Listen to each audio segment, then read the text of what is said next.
Monsieur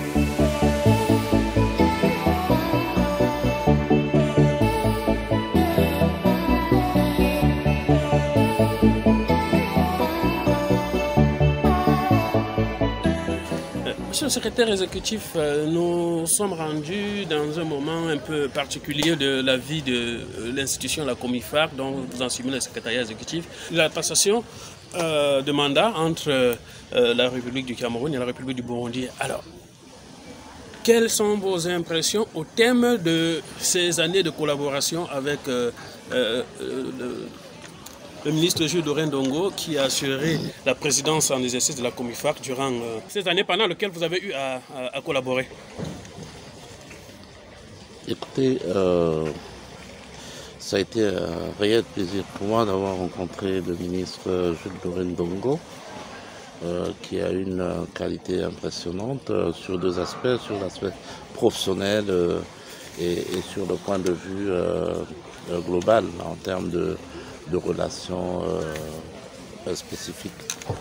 En termes de relations professionnelles, je voulais dire que j'ai connu un ministre qui essaie d'être regardant sur toutes les thématiques de son département et naturellement qui veut que les choses marchent bien en termes de collaboration avec la Comifac.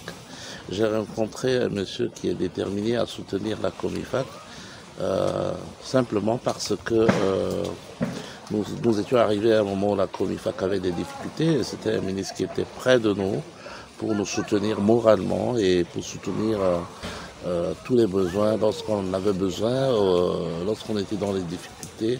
Il savait comment nous aborder. Je n'ai jamais eu de problème particulier avec M. Doré-Ndongo parce qu'à chaque fois, il nous appelle auprès de lui, il sait nous demander à quel moment nous pouvons être proches de lui, il sait reconnaître à quel moment il est en faiblesse et il demande un peu qu'on lui donne des indications pour lui permettre de mieux faire son travail.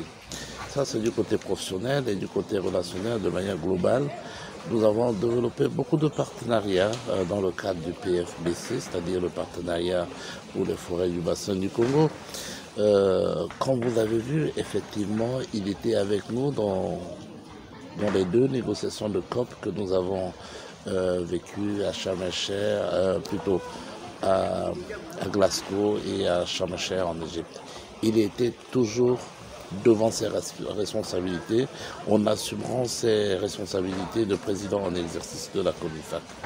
Donc tous les contacts et les débats qui concernent la sous-région au niveau international, il était là vraiment impliqué dans les décisions qui devaient concerner la Comifac. Et c'est en cela que j'ai parlé de ces deux qualités. C'est vraiment énorme, très bien. Et je ne regrette pas de pouvoir être au Cameroun et de continuer à travailler avec M. Doré-Ndongo. On aura toujours besoin de ses conseils parce que non seulement il s'y connaît dans le domaine juridique, mais c'est vraiment un père qui s'est orienté à ses collaborateurs dans le sens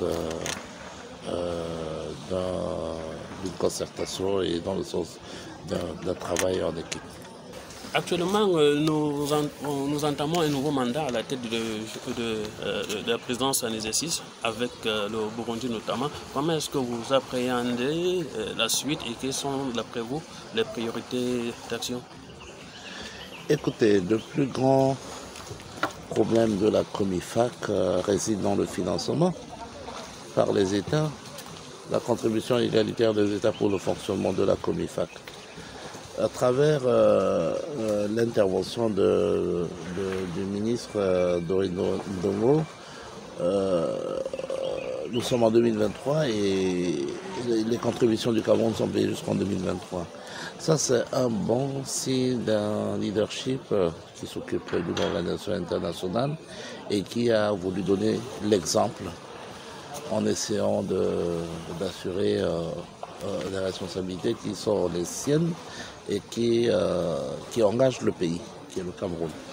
Aujourd'hui, nous avons eu un passage de flambeau entre le Cameroun et le Burundi et je suis rassuré à travers les mots qui sont prononcés par non seulement son Excellence Monsieur le Premier ministre de la République du Burundi, mais également par le président entrant de la COMIFAC. Je suis rassuré que nous allons avoir les mêmes engagements à la hauteur de ce que le Cameroun aura fait.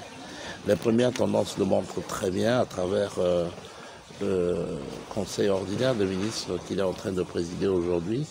On sent effectivement qu'il y a une appréhension de la problématique COMIFAC. On sent qu'il y a une perception réelle des difficultés de la COMIFAC. On sent qu'il y aura effectivement un accompagnement dans la poursuite de ce que nous a laissé le président d'exercice sortant, M. Jules Doré-Ndongo. Donc je suis rassuré que nous sommes une équipe bénie, que nous avons la chance dans cet espace. Depuis 2 ans environ que nous sommes au sein de la COMIFAC et peut-être dans les 2 ans à venir, pendant le mandat du Burundi, que nous allons avoir une continuité de ce que nous a laissé le président en exercice Jules Doré-Ndongo et que nous sommes engagés effectivement. Les discussions aujourd'hui sont un peu denses sur les questions de contribution des États.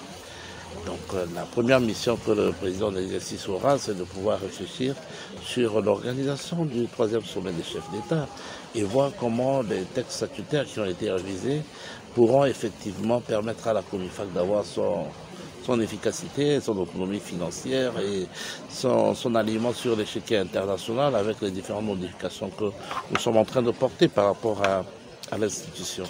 Et j'ai espoir effectivement que nous sommes partis sur de bonnes bases et que très prochainement, on va évaluer dans les prochains jours à venir. Disons dans une année, on saura à peu près si la feuille de route du nouveau président en exercice pourra être exécutée dans de bonnes conditions.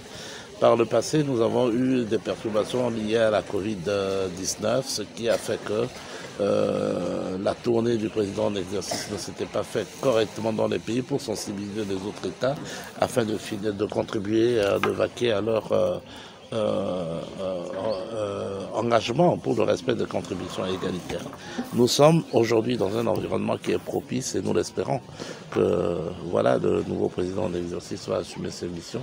Ça a été toujours sollicité par les partenaires et par les États de pouvoir faire cette tournée au niveau des pays afin que les pays comprennent la nécessité de contribuer à ce outil qu'ils ont mis en place. Je dirais qu'à l'époque, les chefs d'État ont été visionnaires de créer la COMIFAC. Aujourd'hui, tout nous rattrape. Aujourd'hui, tous les regards sont concentrés sur la forêt. Nous avons vu à travers les publications scientifiques qu'effectivement, la forêt d'Afrique centrale est devenue en quelque sorte le premier poumon aujourd'hui.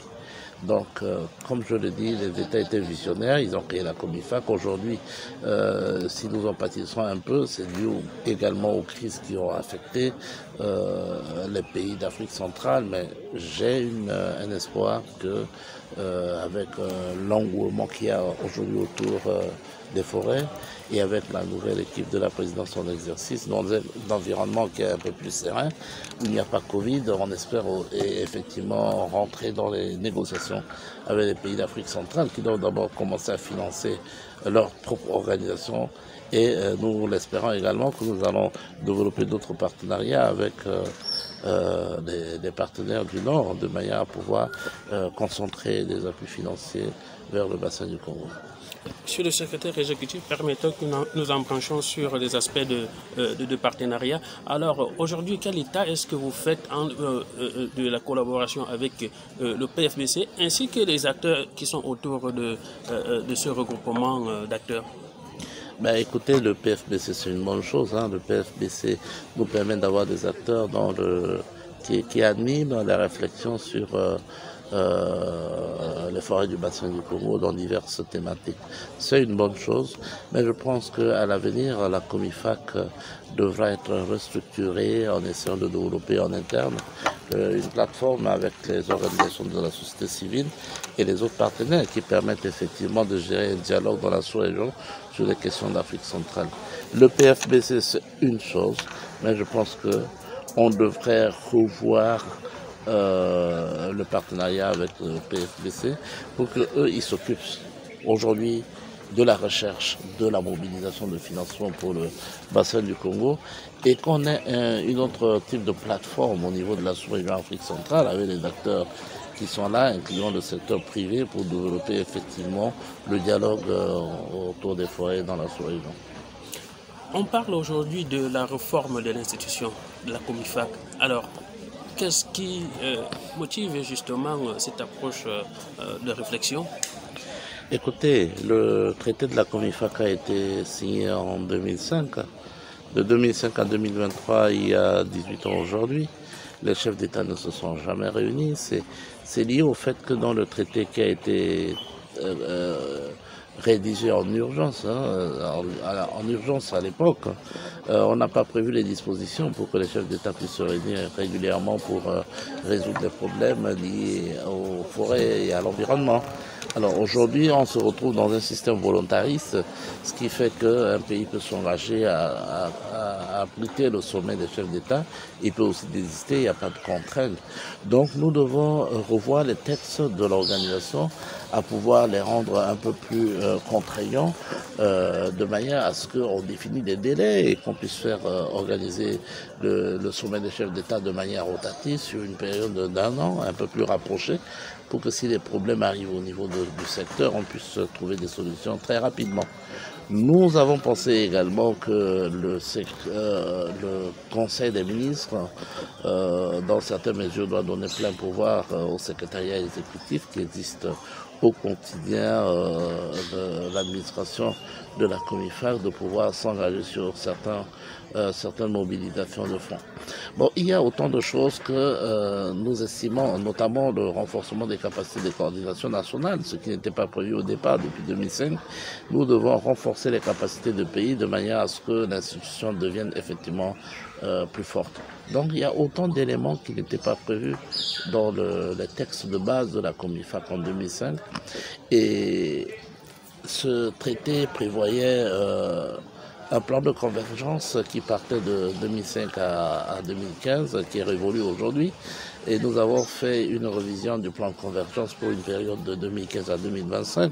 Vous comprenez qu'avec les nouvelles thématiques qui n'étaient pas prévues dans le traité, on est sorti un peu du traité et en sortant du traité, on n'est pas aligné avec les prévisions des chefs de l'État à l'époque. Aujourd'hui, ce que nous devons faire, c'est de considérer l'environnement avec les différentes mutations et les différentes évolutions pour considérer toutes ces évolutions dans un plan de convergence qui va bientôt être révisé en 2025 pour une période de 10 ans. En modifiant cela, il faudra qu'on donne également un pouvoir effectivement à l'organisation pour qu'elle devienne sur l'échiquier international compétitif. Aujourd'hui, vous avez beaucoup de structures qui interviennent également dans le secteur forêt et environnement, et il y a un risque de manière à ce que la COMIFAC perde un peu le leadership sur cette thématique.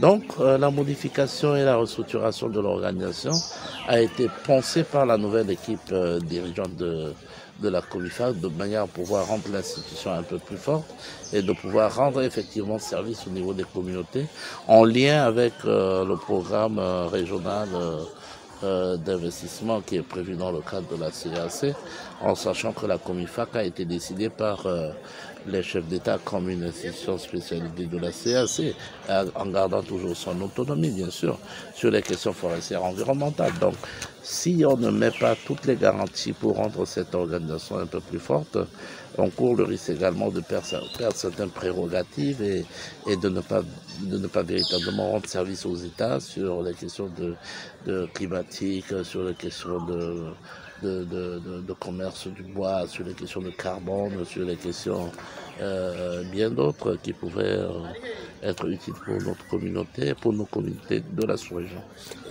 Monsieur le secrétaire exécutif, la COMIFAC s'est penchée de façon assez récurrente sur les questions de politique internationale, sur l'environnement, les forêts notamment.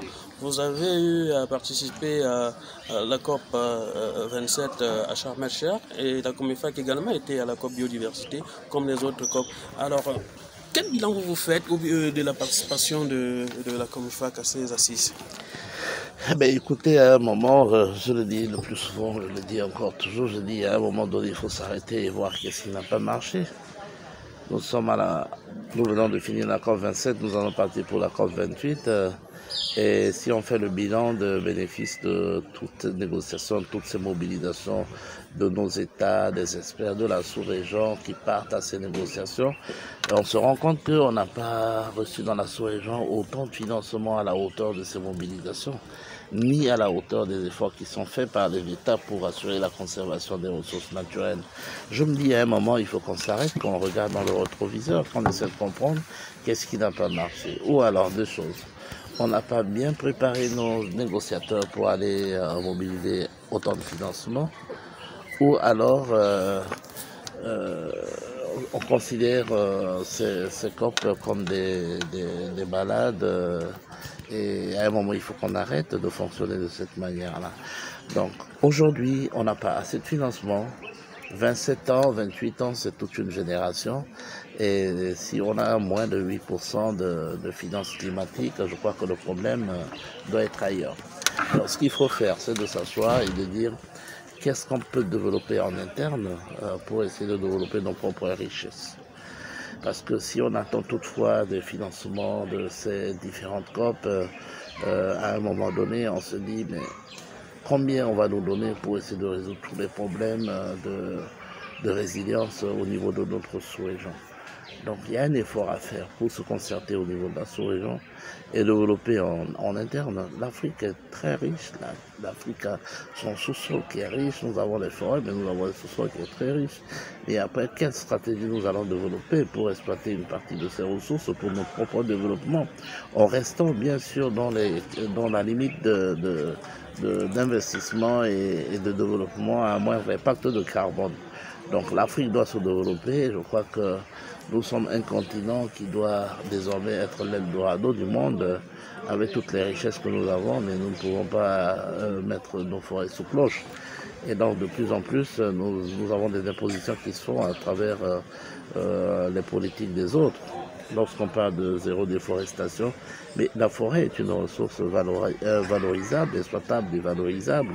Si on n'exploite pas, voilà, on court le risque aussi de pouvoir perdre cette richesse. Donc, il y a une balance à faire entre la conservation et le développement, et je pense que c'est à nous de pouvoir donner le temps. C'est nous qui avons la ressource. À un moment donné, c'est nous qui devons décider des règles de gestion de ces ressources.